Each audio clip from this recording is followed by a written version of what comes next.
selamat bertemu kembali di materi kali ini. Saya akan membahas tentang etika pada sistem informasi dan tentunya dalam konteks sistem informasi manajemen.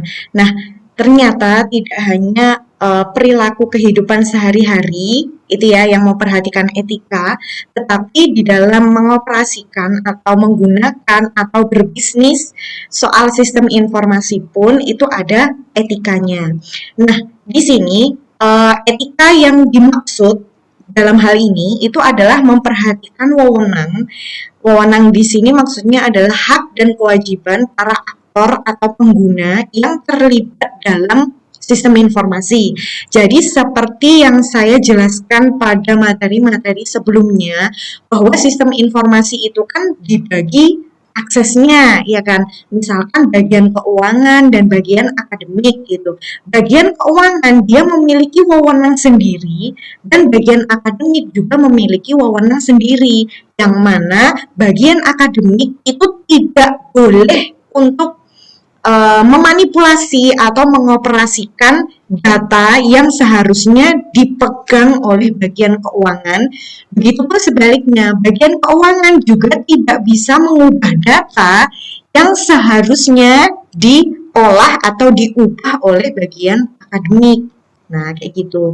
Nah, terus aktor di sini yang dimaksud aktor itu adalah pengguna sistem informasi, kemudian pembuatnya. Jadi kan sistem informasi itu jenisnya ada banyak ya.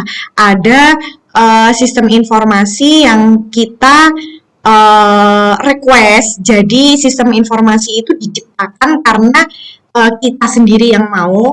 Terus ada juga kita yang memakai sebuah software gitu ya, sebuah sistem informasi yang umum, artinya dia sudah ada dan kemudian diperjualbelikan gitu ya. Nah, kemudian ada juga dia mengembangkan dari sistem yang dipunya. Jadi, misalkan ada sebuah perusahaan di mana dia sudah memiliki sistem informasi, terus karena kebutuhan perusahaan itu terus bertambah, nah sistem informasi itu otomatis diubah atau ada yang diperbaiki atau ada beberapa yang ditambah kayak gitu loh, sehingga sepertinya sistem informasinya baru, tetapi sebenarnya dia sistem informasinya itu hasil perbaikan dari yang kemarin kayak gitu. Nah, terus kemudian ada juga pendukung ketersediaan secara teknis. Nah, sistem informasi itu dioperasikan kan dia butuh hardware, butuh sistem operasi, kemudian dia juga butuh beberapa software pendukung yang lain gitu ya. Nah, dia juga butuh infrastruktur untuk mengkomunikasikan data. Misalkan sistem informasi itu berbasis internet gitu ya. Nah, berarti dia memerlukan infrastruktur penyediaan internet itu. Nah, itu yang dimaksud pendukung ketersediaan secara teknis itu adalah itu. Nah, kemudian ada lagi yaitu pendukung ketersediaan secara bisnis. Nah, karena sistem informasi ini mau dia dibuat ataupun dia diperjualbelikan itu selalu ada orang ketiga. Artinya orang ketiga itu bukan setan gitu ya, tapi orang ketiga itu kayak apa ya, jembatan antara orang IT yang membuat sistem informasi itu dengan perusahaan gitu loh. Nah, jadi mereka yang menyediakan sistem informasi itu tetapi dalam konteks bisnis. Nah, kita bahas satu-satu ya. Yang pertama adalah pengguna. Nah, pengguna yang dimaksud itu adalah perusahaan yang menggunakan sistem informasi atau bisa juga diartikan sebagai orang-orang yang mengoperasikan sistem informasi. Nah, jadi kalau konteksnya adalah sistem informasi akademik perguruan tinggi gitu ya, berarti penggunanya ya tadi bagian akademik, kemudian bagian keuangan, ada bagian mahasiswa, ada bagian program studi, ada bagian pembimbing akademik. Nah, itu adalah pengguna. Jadi sistem informasi di Vkom gitu kan, di Fakultas Ilmu Komputer. Nah, ketika ada beberapa orang yang mengoperasikan itu, nah dia diidentifikasi sebagai pengguna sistem informasi gitu ya. Nah, kemudian pengguna itu harus tahu hak dan kewajibannya pada sistem itu apa. Nah, jadi jangan sampai misalkan saya itu adalah pembimbing akademik mahasiswa. Nah, ada dosen itu kan wajib untuk memasukkan nilai mata kuliah. Ya kan misalkan kalian dapat apa ya, mata kuliah algoritma dan pemrograman misalkan ya. Algoritma dan pemrograman itu kan dosennya bukan saya. Nah, terus mentang-mentang saya itu misalnya PA kalian, saya bisa ngimputin nilai atau saya bisa memanipulasi nilai. Nah, nggak kayak gitu ya. Jadi PA itu karena dia fokusnya itu hanya controlling mahasiswa, maka dia hanya berhak untuk melihat masukan nilai dari dosen algoritma itu. Tidak bisa PA itu melakukan input nilai sendiri gitu, tidak bisa gitu ya. Jadi pengguna itu pada dasarnya dia harus tahu hak dan kewajibannya pada sistem itu apa. Nah terus ini ada beberapa kasus, katakanlah misalkan kalian mengirimkan tugas ke e-learning gitu ya. Nah, kebetulan saya adalah dosen yang saklek. Nah, misalkan gini, nilai akhir sistem informasi manajemen itu tidak akan keluar kalau ada mahasiswa yang belum mengirimkan tugas pertemuan terakhir misalkan. Saya tunggu sampai hari Minggu. Nah, kalau misalkan mahasiswa itu tidak mengirimkan tepat waktu, otomatis dia kan akan merugikan teman-teman yang lain, ya enggak? Nah, jadi teman-teman yang lain harusnya sudah bisa melihat nilai, tetapi hanya karena terlambat satu atau dua orang gitu. Nah, jadinya nilai nilai kalian itu keluarnya terlambat. Nah, kayak gitu ya. Jadi kita harus tahu hak dan kewajiban. Ini belum lagi membahas masalah yang kompleks karena dalam sistem informasi itu kan sebenarnya dia memudahkan manajemen gitu ya untuk berkoordinasi gitu. Misalkan mau melayani mahasiswa yang mau lulus, kan banyak divisi-divisi yang terkait untuk saling share data yang akan menentukan apakah mahasiswa A itu nantinya bisa lulus atau enggak gitu kan. Nah, ketika kita berkoordinasi data itu sebenarnya ada SOP. SOP itu standar operasional prosedur. Nah, kemudian ada juga struktur organisasi yang gimana ya, yang dia tidak boleh dilintasi begitu saja hanya karena ada sistem informasi gitu. Jadi misalkan bagian akademik gitu kan, sama bagian keuangan tadi ya yang paling gampang ya, bagian akademik dan bagian keuangan.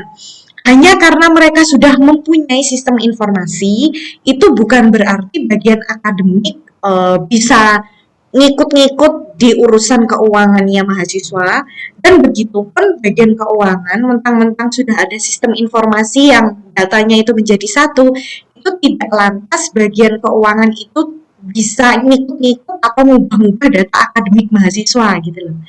Nah gitu. Jadi memang sistem informasi ini dibuat itu tidak untuk menerobos atau menghilangkan SOP-SOP tertentu gitu ya. Meskipun dalam pelaksanaannya ada beberapa step yang diringkes, kemudian ada beberapa prosedur yang dipermudah gitu ya. Jadi dulunya harus gini, harus gitu, harus gini, tapi dengan adanya sistem informasi jadi diringkes gitu kegiatannya. Nah, memang dalam konteks tertentu itu bisa menjadi lebih sederhana, tetapi tidak kesederhanaan itu tidak lantas menghilangkan prosedur-prosedur yang harus dipatuhi oleh pengguna-pengguna sistem informasi gitu ya. Nah, kemudian tidak diperkenankan menyadap atau melanggar hak akses pengguna yang lain. Nah, jadi misalkan sistem kasir lah di kasir Indomaret. Kasir di Indomaret itu kan jumlahnya ada banyak ya. Nggak cuma satu atau dua gitu loh, pasti ada banyak. Dan masing-masing dari mereka itu pasti mempunyai username dan password yang berbeda gitu kan.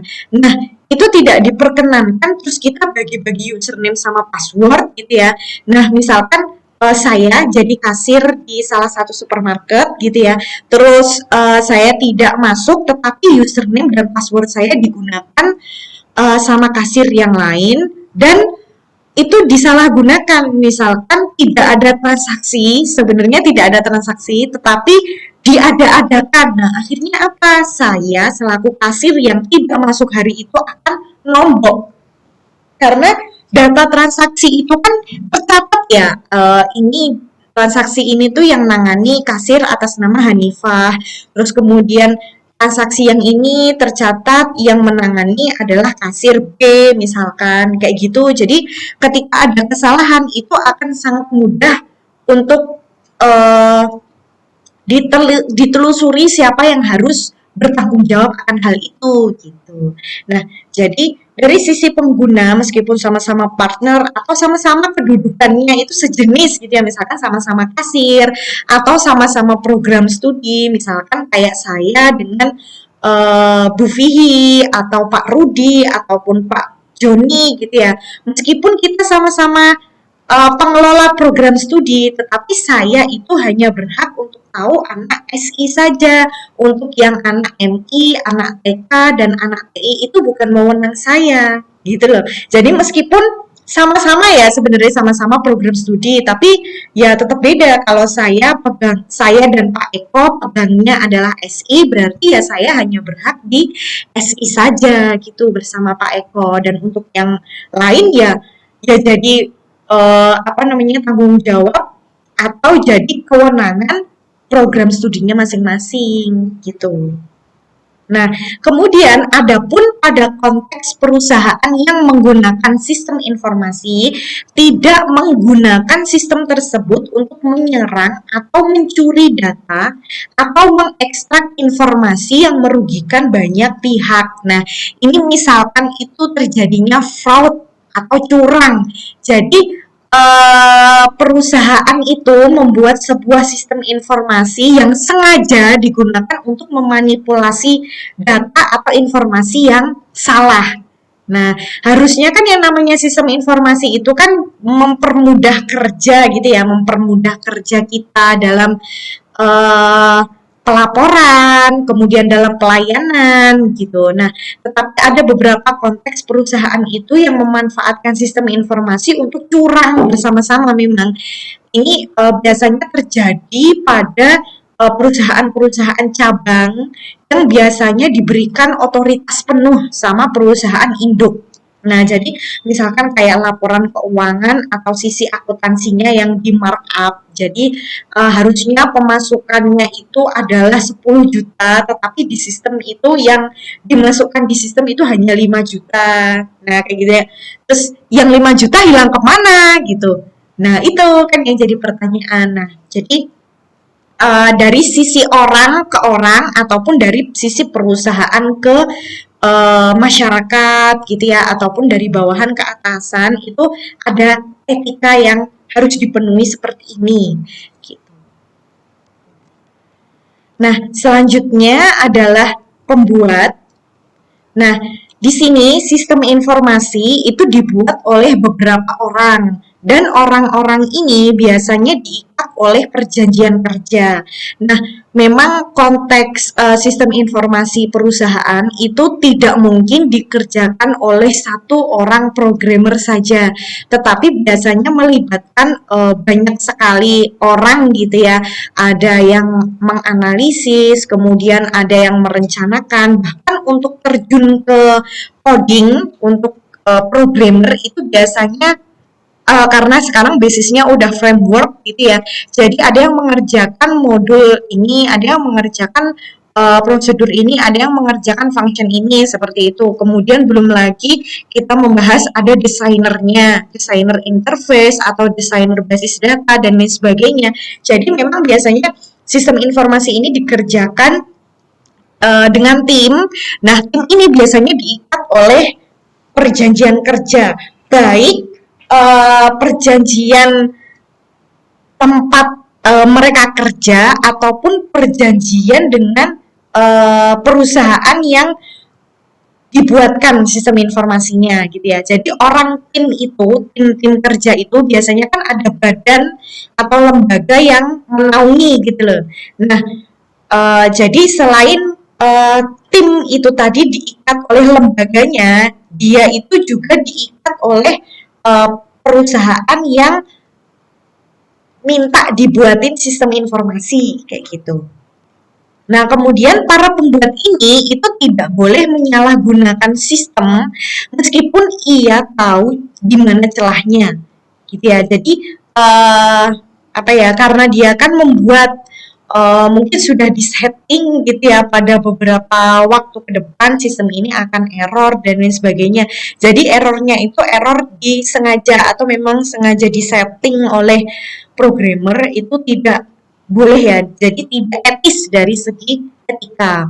Nah, para pembuat ini, nah ini ya yang saya katakan tadi, juga tidak diperkenankan untuk membuat error secara sengaja sehingga akan menyusahkan mitranya.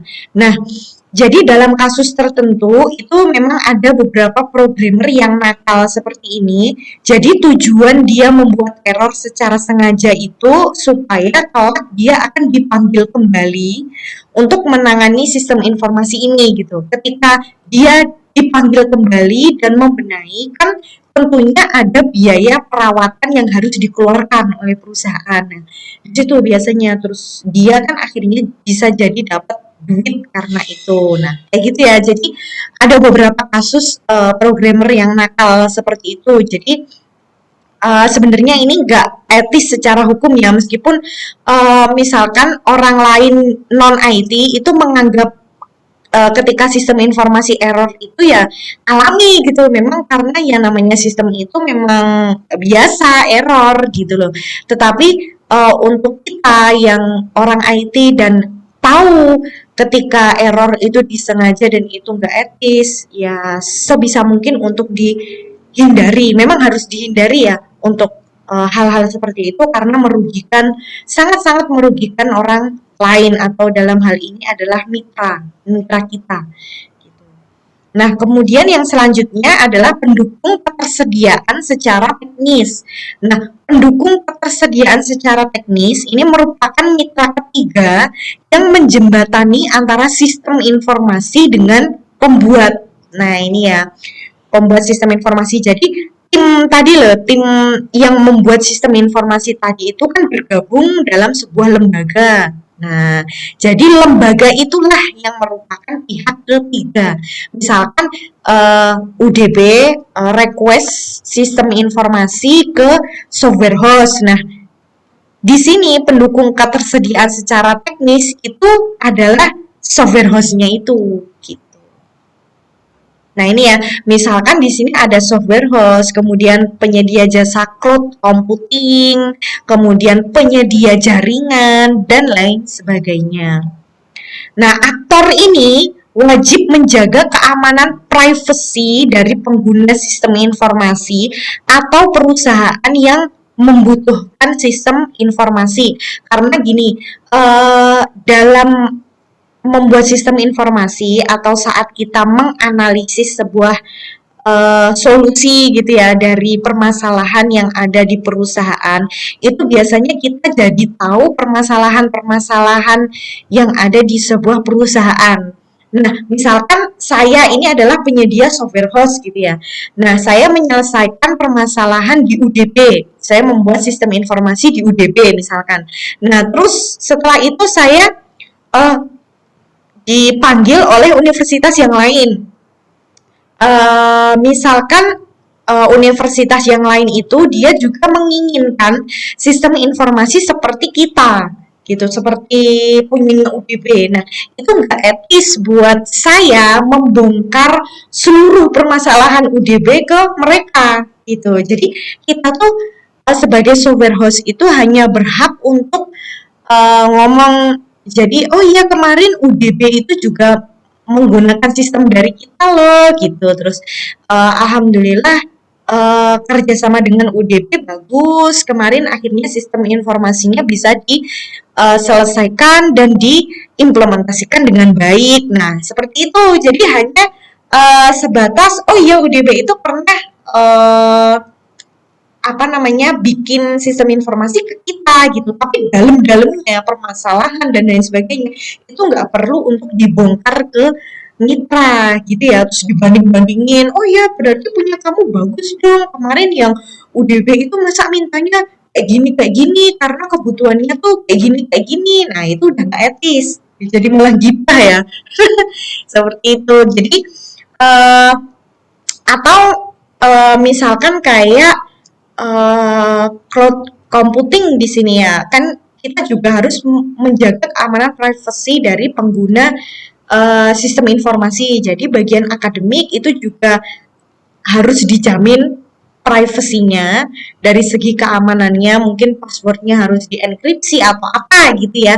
Nah, terus kemudian dari sisi pengguna yang lain, misalkan program studi ataupun keuangan dan lain sebagainya, itu juga harus dijaga privasinya. Tidak, maksudnya gini, dijaga privasinya itu bukan berarti dibongkar jeleknya bagian keuangan kayak gini, jeleknya bagian akademik kayak gini, itu enggak ya. Jadi privacy itu ya kayak hak dan kewajiban yang harus dijaga oleh bagian keuangan itu apa. Jadi misalkan bagian keuangan, data keuangan itu kan harus tidak boleh bocor, baik ke mahasiswa maupun ke dosen maupun ke pegawai kampus gitu kan. Nah, makanya dalam menjalankan tugasnya bagian keuangan itu, sistem itu juga membantu dalam penjaminan privacy itu gitu loh. Jadi ketika membuat sistem, dia itu eh, sudah apa ya, sudah kayak membuat draft resiko atau bagaimana penjagaan privacy yang kira-kira nanti bisa untuk mengcover keamanan sistem keuangannya. Nah, kayak gitu. Jadi kalau dari sisi pengguna seperti itu, tetapi untuk sisi perusahaan yang butuh sistem informasi ya kayak tadi misalkan permasalahan internal perusahaan terus jadi diomong-omongin, terus datanya jadi dibocor-bocorin. Nah, itu yang tidak etis sekali gitu ya. Nah, terus yang selanjutnya adalah pendukung ketersediaan secara bisnis.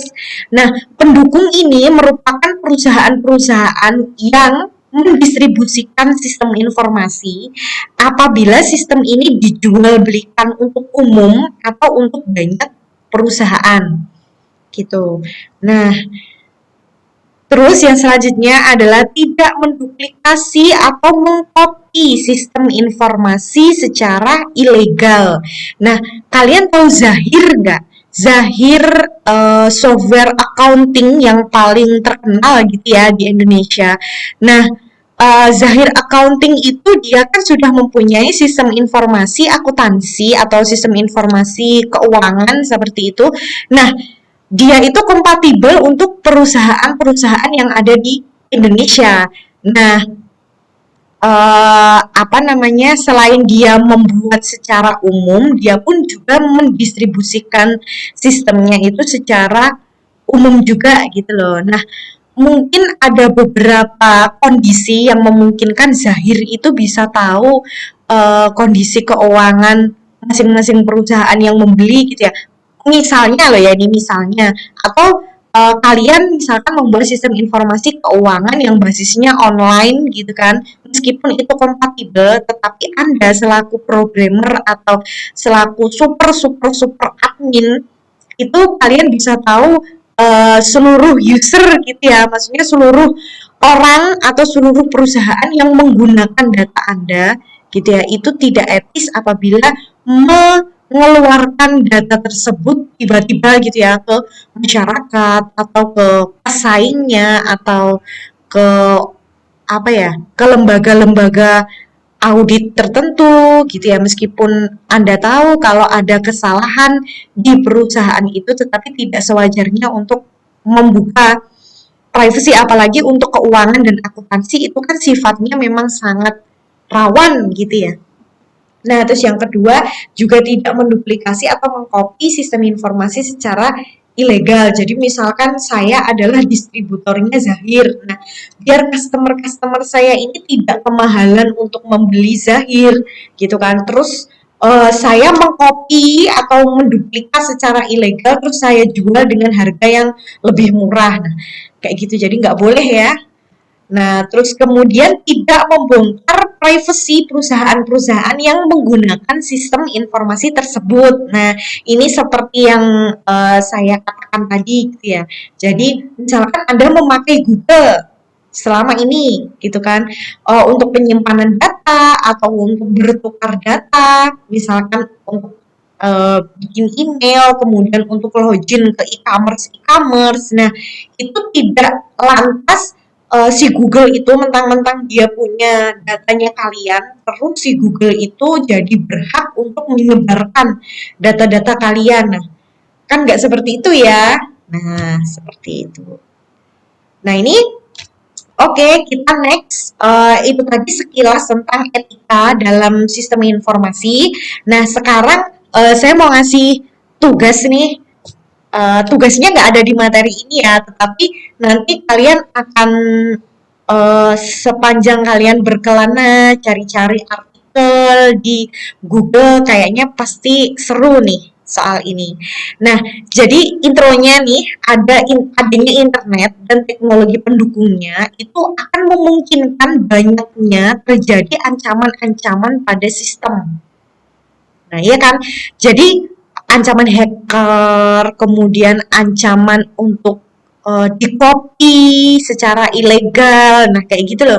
Jadi adanya internet dan teknologi atau infrastruktur pendukung internet itu memungkinkan sekali banyaknya terjadi ancaman-ancaman pada sistem. Karena kalau etika yang saya bahas di slide sebelumnya itu kan yang mengancam adalah manusia ya. Jadi misalkan bagian keuangan sama bagian akademik tadi, misalkan si bagian akademik pengen tahu gajinya karyawan itu berapa gitu ya.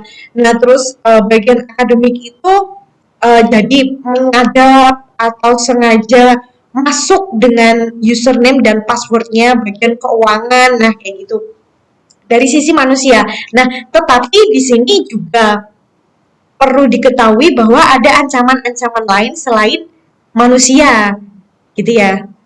Meskipun ancaman itu sebenarnya diciptakan oleh manusia, tetapi tidak diinfeksi oleh manusia secara langsung, gitu loh. Tetapi dia menginfeksinya dengan sebuah virus, misalkan, atau sebuah malware. Nah, iya yang sebangsanya itulah ya. Nah, saya di sini ingin kalian untuk menyebutkan jenis ancaman dari keamanan sistem informasi. Nah, ini ada banyak banget di Google. Nah, silahkan kalian jelaskan detail dari ancaman tersebut. Nah, jangan lupa untuk menjelaskan dengan bahasa yang sudah ditransformasi ke bahasa kalian sendiri. Jangan cari bahasa yang aneh-aneh atau misalkan dari Google karena enak banget ya sekarang ngerjain tugas cari di Google udah ketemu di copy di paste.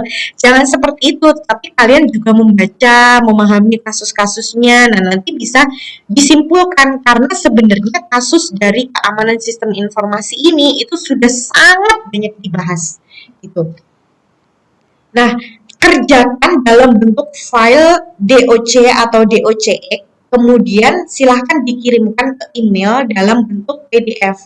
Jadi jangan ngirim lewat DOC atau DOCX ya, karena mungkin kalian pakai Office, tetapi saya tidak memakai Office sehingga nanti ketika saya baca atau saya download ke